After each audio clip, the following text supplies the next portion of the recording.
Tutto iniziato dal centro storico di Venezia, da un negozio in particolare, un negozio che faceva una concorrenza spietata ai rivenditori di borse in pelle, prezzi stracciati offerti dai titolari cinesi e la perquisizione della polizia locale nel giugno del 2010 aveva dato buoni frutti. Il marchio del certificato di garanzia era contraffatto. Non erano borse in pelle conciate con un sistema vegetale, pregiato e costoso, ma un sistema minerale. E quelle borse vendute tranquillamente a veneziani e turisti contenevano residui di metalli pesanti, fuori norma e pericolosi. La concia vegetale utilizza solo tannini naturali, quindi nessun metallo pesante, né cromano esavalente, né zirconio, solo tannini vegetali. È scattata in questo modo un'indagine certosina che ha portato la polizia locale di Venezia a ricostruire con precisione la filiera del prodotto che arrivava anche in laguna, una filiera che aveva il suo anello iniziale a Firenze, Campi Bisenzio, in Toscana.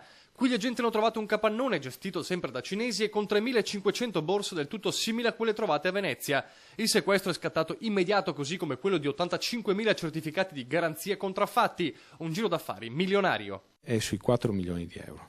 E durante le attività di perquisizione sono giunti sul luogo dei tir pronti a portare gran parte di queste borse alla Repubblica Ceca.